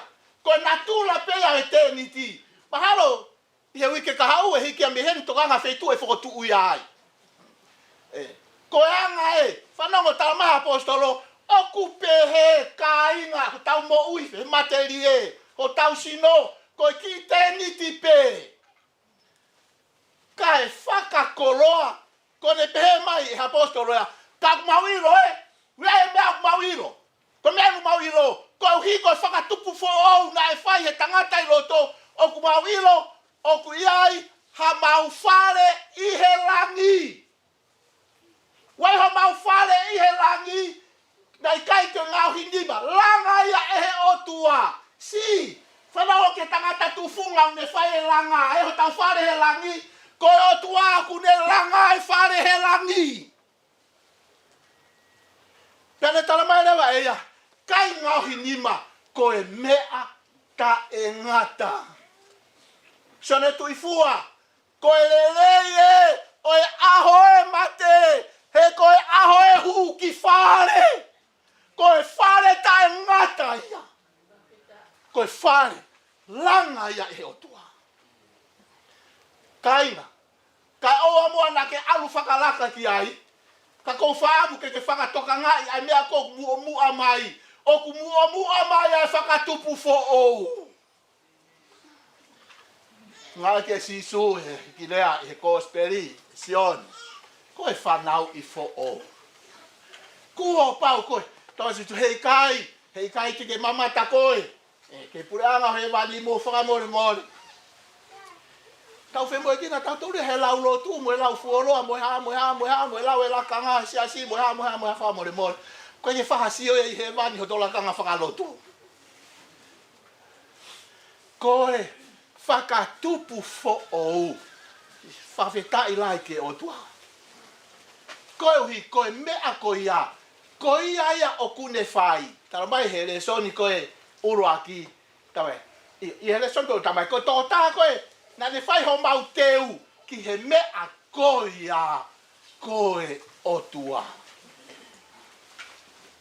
Koe o tua. Whamiri mo whamore more. Kou hau pewe ke umalanga ai o tua. I he aho o Sione o ene tikoni. Sione Tuifua. He koe uhi. He koe mea ia na ane whiri ki ai. Na ane whiri e ia. Ke tukuange. A ngahi mea na nau tākaua mai. Hono manako whakae tangata. Loto ke tukuange. Kane whiri ke tākaua. Pea moe eiki a kalaisi. Pea ke eiki mo pure a kalaisi. He ene mo ui.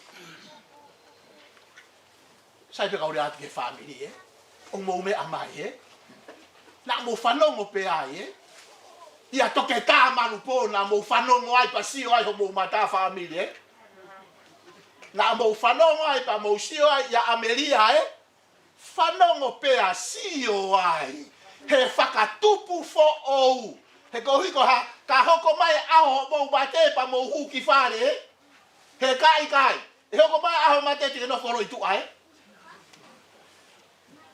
o ka pau, he ikai ke kari ai whakatupu fo ou o ku whai e kalaisi he mo ui. Le rei ko aho mate hu ki whare. Ka hata o mea whahe taimini, koe no fo te niti. Koe te niti ni katoi malo he mai la a koe me Latu. Me katoi malo he momoko koe momoko atu.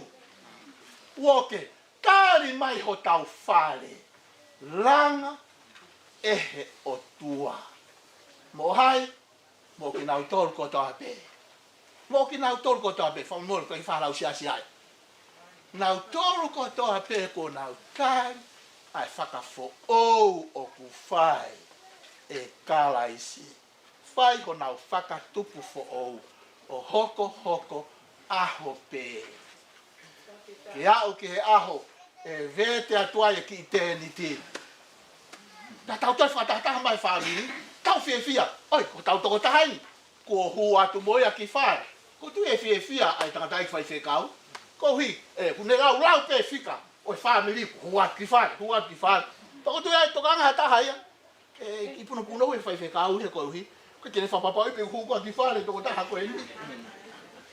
He ko hi, ko ha, ko hono whatongi a ona ke whengai ke hu ki whare, ka pupe mo koe whai whekau. Sai moni pe ho se ofaka am ke tokolai ke whenga I kau hu ki whare ke tokola. Kainga. Lere yange. Whanau moutangi pe. Moni ho moutangi. Ka mo ilo koa. Ko hu a Sione ya ki whare. Tai toi nofo ia I tua. Ta e lata Sione ya he nofo I tua. He ki I sino koe. Huia ki hono whai langa e he o tua. Whare tai ngata ia. Tala mai, kai ke keina ia he ane. Pe koe umea. Whatawangi o tua. Ke langi ia. I he tau whakataha o ku whai. Kouhi. Koe ne se wāniti. Nā ne whakai ai. Hono nge ia. Ka mono langi. Kai ngā. Koe leleye. Koe aho e mate. Tau hū ki whare. He toki whare. Koe langa. E ho tau o tua. Amen. O whātua.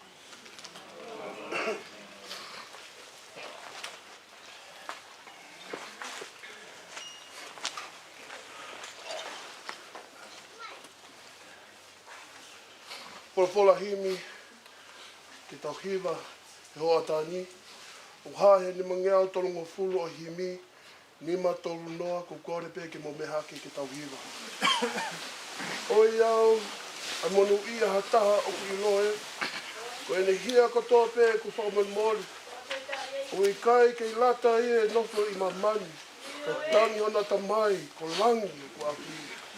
O iau ai mono ia hataha o ku iloe, ko ene hia kotoa pe kua whakamore more, o ku ikai ke lata ia ke nofo.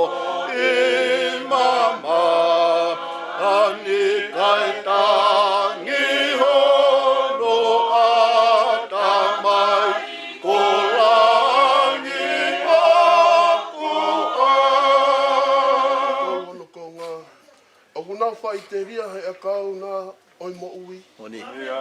Ko loa ho tau whainga ko loa pē hono pūri. O kuna winu noa he whani teni o Vaiola. Si matawai he fia a eiki ko si hova. O kuna whai te ria hei akau nā oi mo ui. Ko loa ho tau whahinga kua loa pe hono pui. O kuna winu noa he whauni teni o Vaio. O la si matanga i he fia ai eiki kasi ho. Mes whakaosi. Koe haha mea i heni ki o ta awhi au. He hange o ku kamo mai a si hova ki te hapu. Mukawa ngelo na o ku nau ta alo mai. A tuku hau mau puke au ki o au be ki lang. Ako e aha mea i he ni ke ka ofia. E hange o ku kamo mai a sisuke e hau. Mo e kau angelo na o. Okay, let's see what I've got.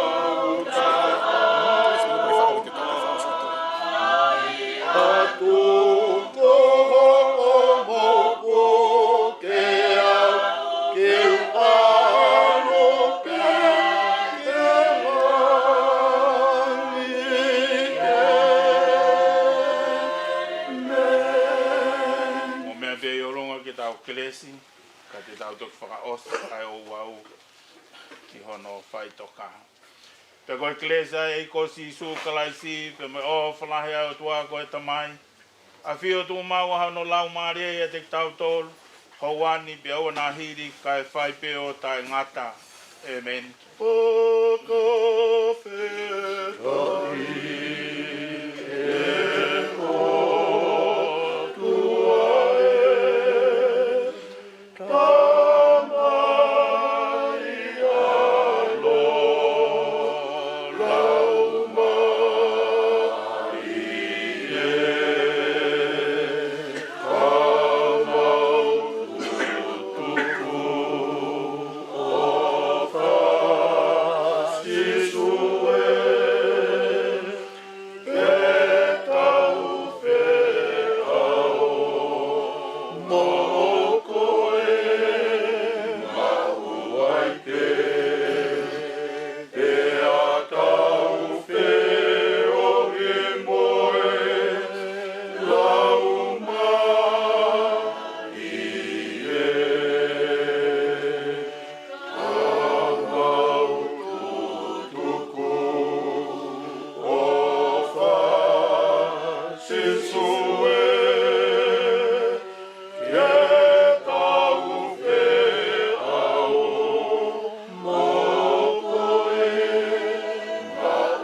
Yes, no bars.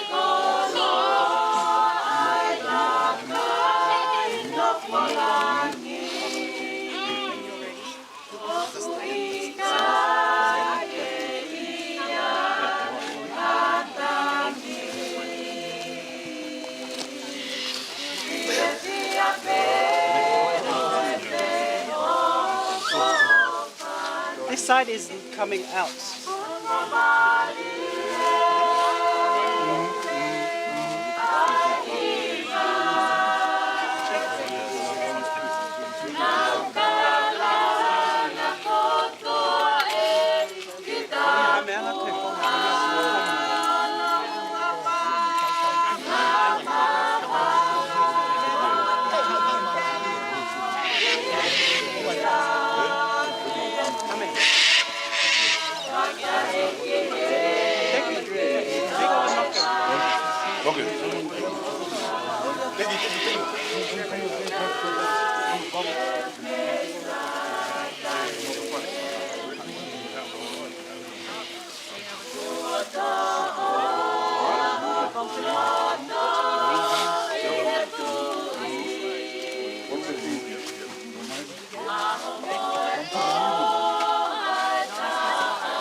No.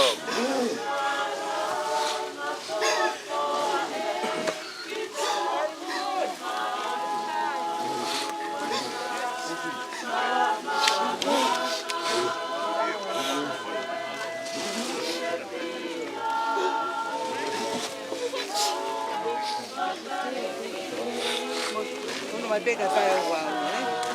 Maluco.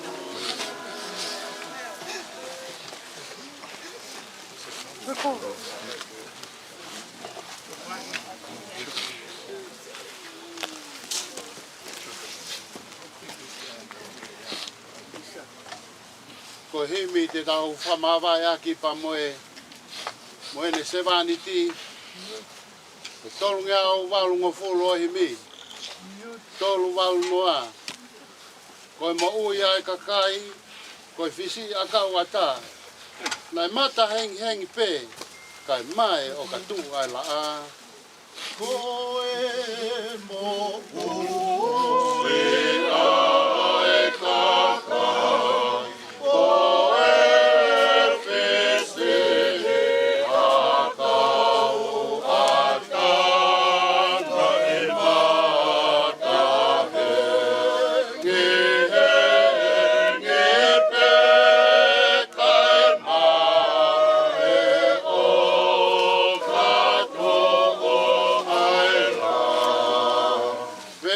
Si tuku amate kene hau ke ave au ki he te si mai a kau mo more lau e tu pe ai palo me si tuku o amate kene hau ke ave au ki he te si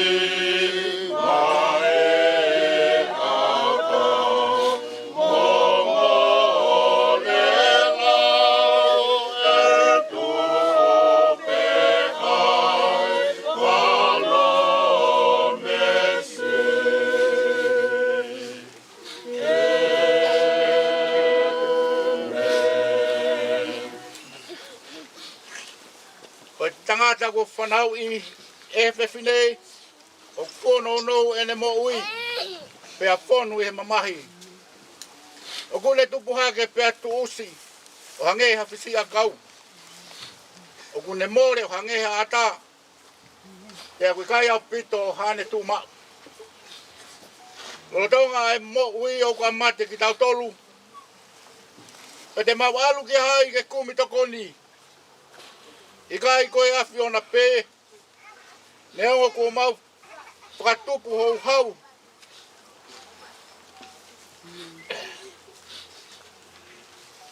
Ne ongo ko mau whakatupu hou hau to tonu.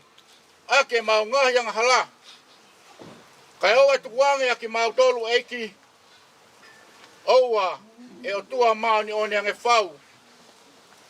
Oua e eiki mafi.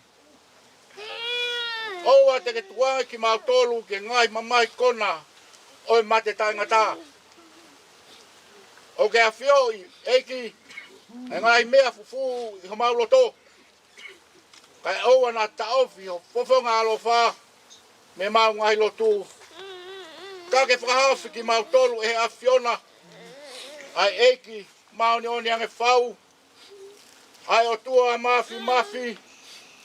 Ai whakamau I mau ni oni kai alofa. Ai whakamau motu taha o I tāniti. Oua te ke tuku ke mau hinga mea te koi. I mau ngai houa whakamui. Koe uhi, koe mamahi, oi mate. Koe mea I he whinakalo. E o tua mafi. Ke ui ange ai lau maari o si o tau toko ua kua hikini. Koe e o tau tuku hono sino ki he whonua. Ai kele ki he kele. Ai efu ki he efu. I e ilo pau. Kai longa ki nau tolu kua pekia. I he eiki. Ke nau toi tuu ki e mo ui tai ngata. I he eiki ko tau whakamo ui. Aia tene ririu a sino o e tau mou lalo ani. Ke alaanga mono sino lang ia o ona. Ne ongo I hare o mehelangi na pehe mai tohi. Hili heni o mono ia pekia I e eiki. Pe au wholofola ai lau maari e io ko hui te nau malolo me nau ngahi whakaongosia. O tua mafi. Ai a whiona uno nofo mo koe a ngahi lau maari e. Oi kakai ko hiki atu I he eiki. Ko whakata ki nau tolu me ngahi kawenga oi mo uini. Pe unau mo ua ai whia moi monu ia. Mau atu ai whakawheta I ho ofa ki ho mau toko uani. Moho vete ange ia me ngahi kovi oi mama anga halani. O mau tuku koloria ki ho huafa top tapu. Ko hi ko ho se vaniti ko hiki I he lotu mo oni. Pea ko mau kore ke whinangalo lele o whakakat. Ai lau ho kakai whiri o whakatoto mai ho pure anga. Ko hi ke au sia ki mau tolu. Mok nau tolu ko hiki atuna. Ai whakahau hawa o sino mo lau marie. I e monu ia. Moe koloria o itaniti. Ia sisu kalaisi. Ko ho mau eiki e meni. E o tua alo ofa. Koe tamai ho mau eiko sisu kalaisi. Aia koe toi tuu mo ui. Pea ka tui e a taha ki ai. Tene mo ui neongo ene pekia. Pea koe ia ku mo ui mo tui piki tai kia te ia. E I kai tene mate tai ngata. O mau whakatau wholofola atu e tamai. O kore ke whotu ki mau tolu me he mate o anga hala. Ki he mo ui o e mā oni. Ko hi ka mau ka hiki I he mo uin. Ke mau maro lo I hene awhio. Pea ka hoko ai aho whakamui mo e toi tūlahi. Ke hoi fua ho whinangalo ia te mau tolu. Kamaumau e tāpua ki au alo pere. Aia tene omi kia teki nau tolu o ofa mo apasia ki he awhiona o pehe. Omi ki mau tolu ai whahinga kuo whakamonu ia he eku tamai. O mou hoko ki e pure anga kua toka teu teu mo mou tolu. Talu e tanu pou o mamani. Ofa mai e eiki koe mau tamai manawa ofa. O omi ai mea ko ia sisu kalais ko mau whakalaloa moho mau huhui. Koe keresi ai ko sisu kalaisi. Moi ofa e tua, moi whiohio lau maari e maoni o ni. Ke ia te tau tolu kotoa pe ia o tangata, te tangata. Amen.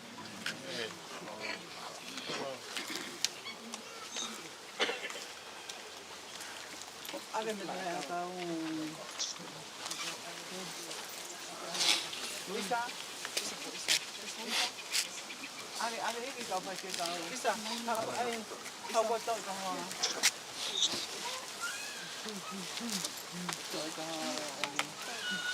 Takita mo vina. Vina e tahana ko. Anga taha mele. Anga taha mele. Ai taha beka isa. Ko isa li. No. Coño.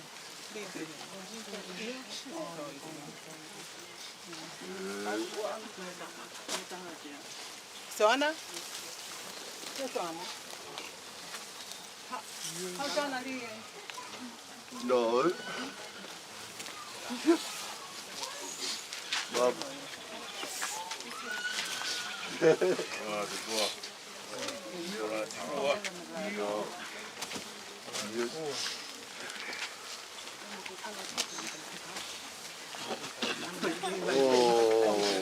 Veia magari.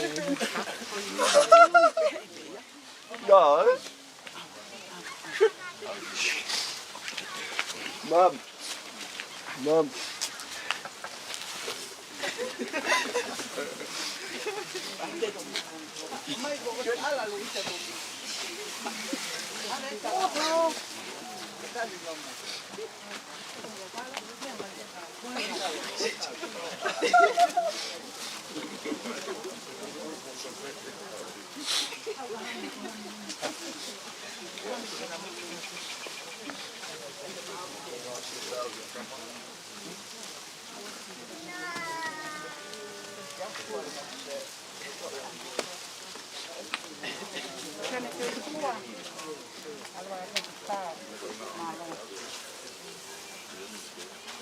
Olava di Tony, Latu mai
Come on. Yeah. Come on.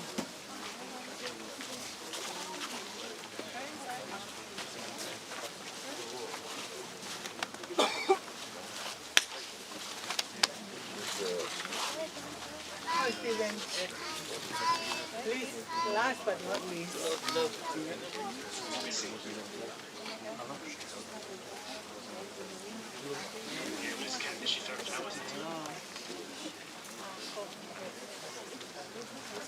Ko tau lava lupe.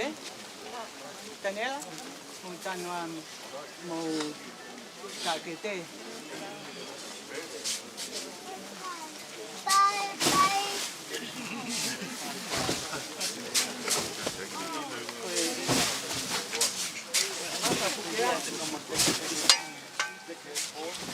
Hold it back.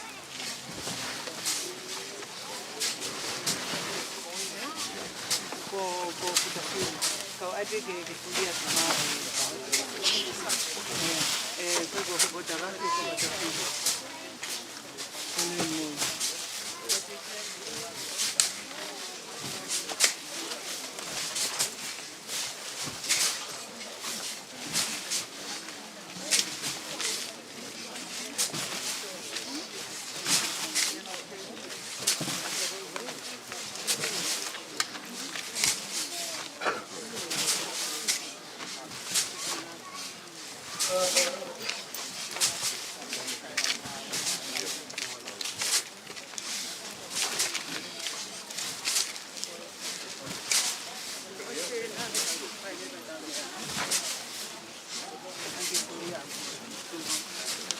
baca film.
Mana mai ka ha mi sini mo na.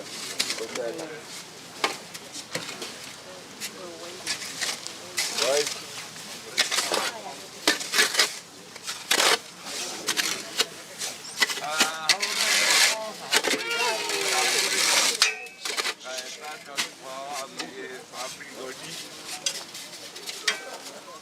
ya koe apisia koe wo tono mau pare. Ya. Ega men mau ada lele yo motor. Ko pata ni muito. Eu vou ter tomar o que te coisa. Vai ficar com a rua. Como o mar para o lugar. Vai vir Maria. Família com ele. Devo que está, vai que aí. Camaro, o corpo como el moreno, que tengo un rol. Venga que eu sia. Capaz de formar foi o pai a família no caso motor deveria dar mais então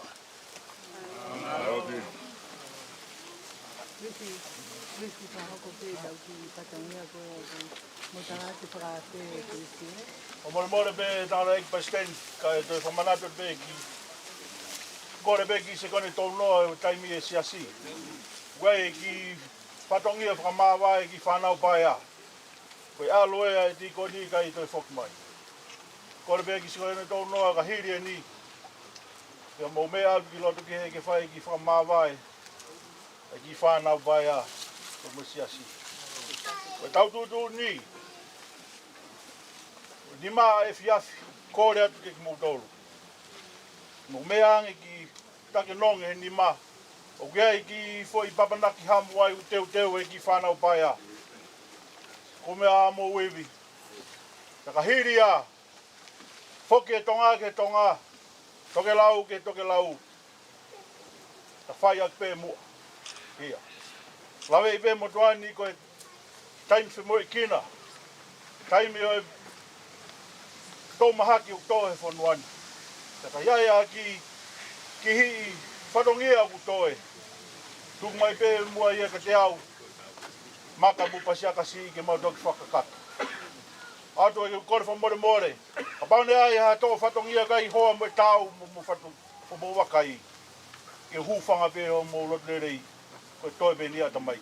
Lewe malanga tau tawa.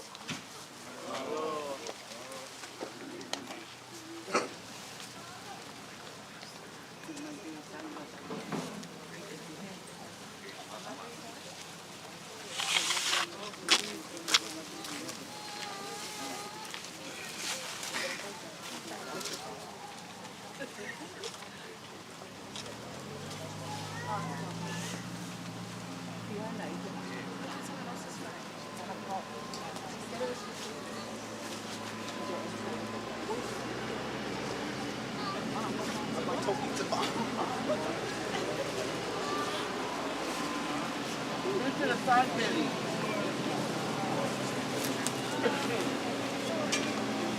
Move to the side, there's that one, Lolly. Billy.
Yeah, I can do it. Yep, I'll just do it now. I'll just proceed. You can't do it for you straight away.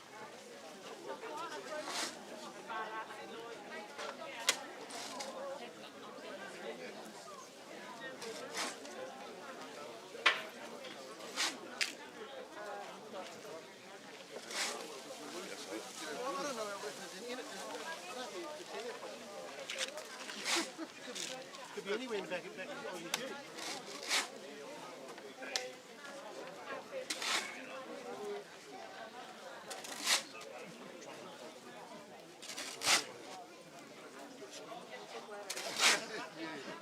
I have actually. I have.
Sassy today. No, I've got nothing young today.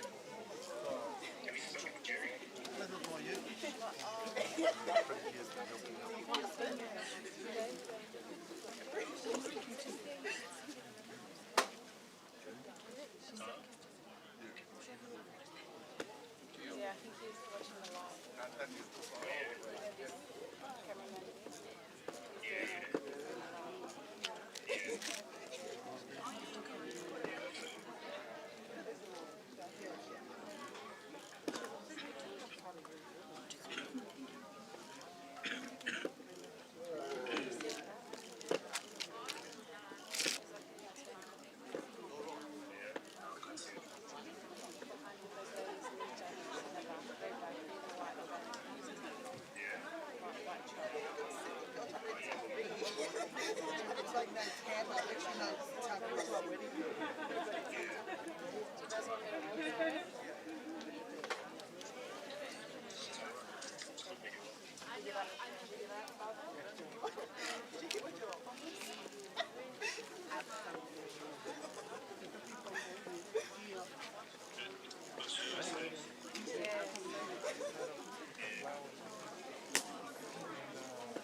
koe vuni walu e univesi utau fōtu ai.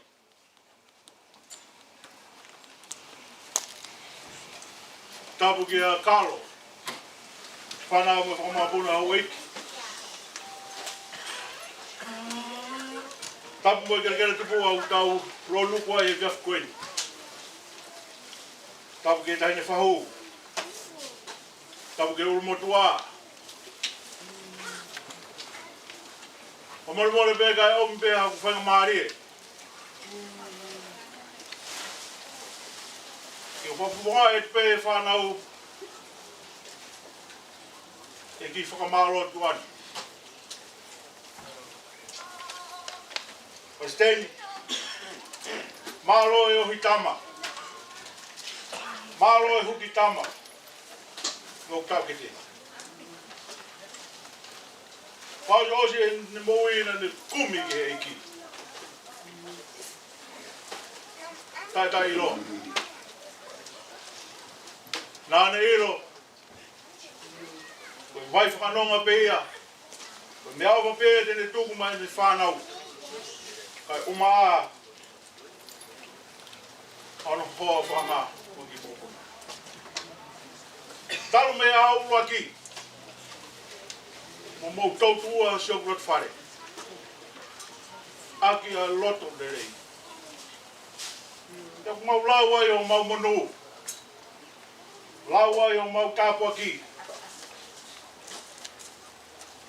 Ka e ilo pe Tuifua ia.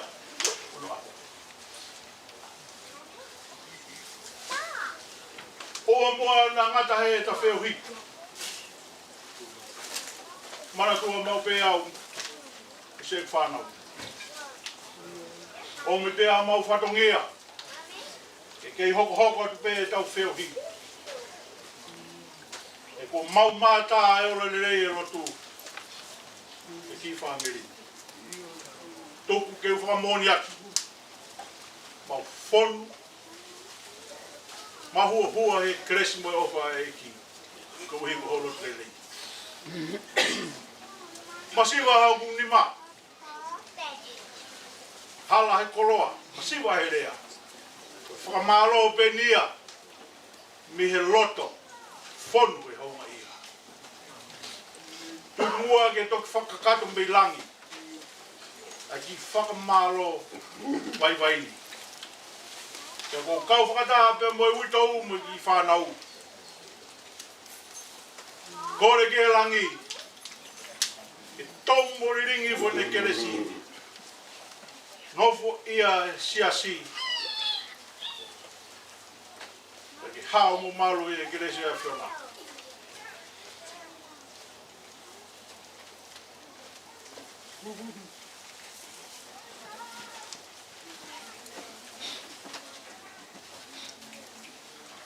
Oi ki teu o lere mai moia. Pailonga e ke pe se te whakamawai. Dikon Sione Tuifua te moe siasi. Mamfo, mo uifo i a kaisi. Lewe e maranga. Tapu ki he o toa mafi. O hua whio i ho tau loto ngā he aho koini. Tapu ki he kere i kini. O ku toka ai e kau maa oni. Tapu ki he whahu. Tapu ki a kalo ka moho wiki. Tapu atu ke urumotua. Tapu atu kolowhakanga. Tapu atu ki he uitou. Mere toto. Au mai whanau. Au tai. Ega te vitu. Sione mo kolo kesa. Toi ngā e whanau. E bēki moko puna. Tapu atu matu.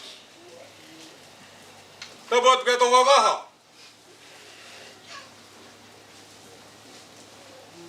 Oi whakate hina. Tapu atu kei ngai whae kei tu pou. Ega silong. Moi ko toa si ngai whae. tapu atu ki he ongo family. Tupe mua kono whakanga ke whakafofonga i atu. Ai tangata i ki taki mo e kotoa si kau whaifkau. A pēke si as mo i fau i akalaisi. Ai loto hounga ia. Homo toi whaka ua mai. Ko e whatongi e to tonu pe nia o. E uhau o whakai ke hek. A hoku toko ua. Hoku kaunga tō palau. I he eiki. Ka kuke toi mea mai. Ke whakahounga. E kulere mai he aho koe ni. Tangata koe ni. Tangata whakangalonga ta. Taimina e ui ai. E uhau ki he potu ngau e koe ni. Tangata nai fotu mai mai. Sapa te kotoa pe. Kou lere he hala. Tānga sa Tuifua. Pai whikau. Kuke me iau. Koe tangata nane tau. Ai o tua. Ka koe o tua moui. Kolo whakanga. Hange koe lawe a tangata i whai whikau. Na iai e kakai nanau. Tō e teng. I he roto whare koe ni. Ka koe a honi. Ko tau kai utunga ki ai. Ai family pia mo sia si. Ka koe ne tatau mai ho tau roto lotonga.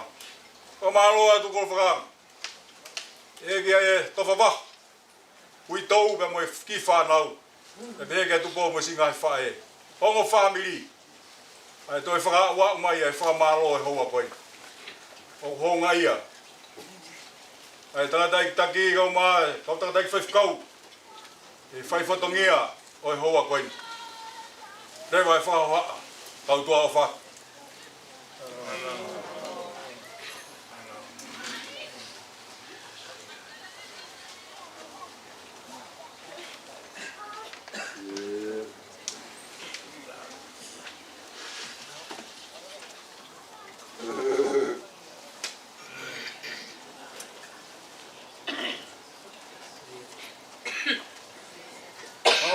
Ko lava e whatongia e. Malo au pito.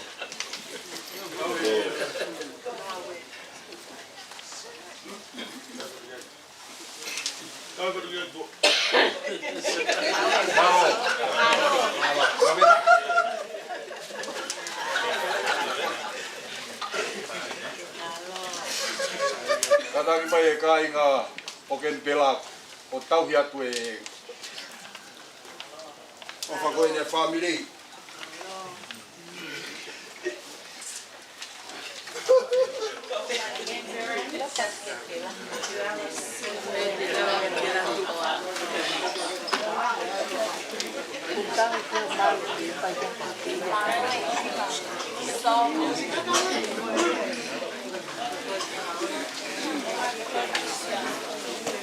No.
No.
Malo.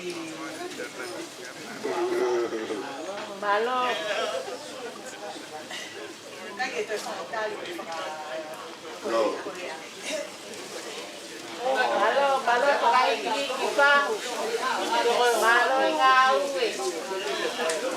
Iyo. Kalau Latu no puede estar viejo lo que da.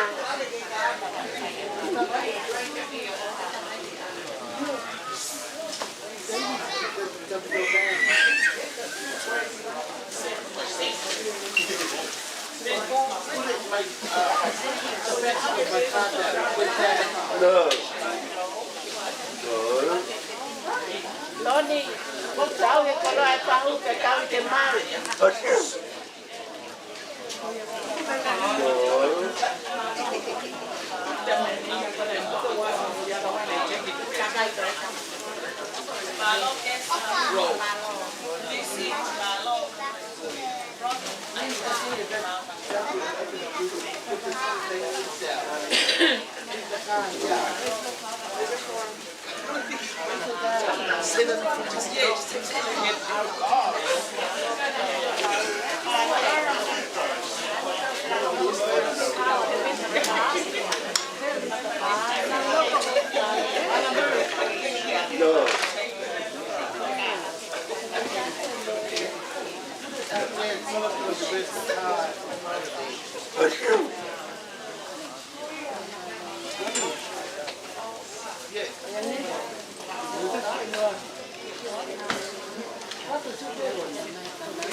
Thank you, Paula. Hey, no. Well done, Genevieve. Oh, I need to come back to see.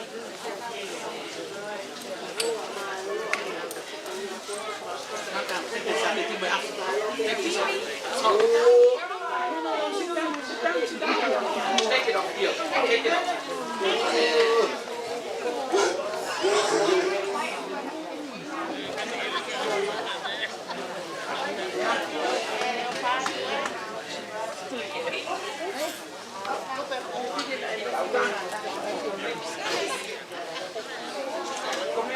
Comele bene alle mani.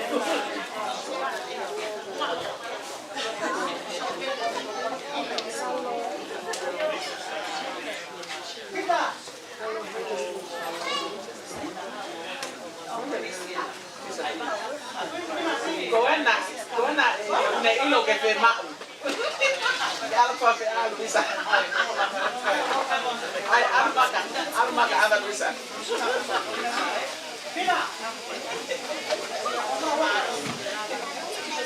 Ai poi alla maga.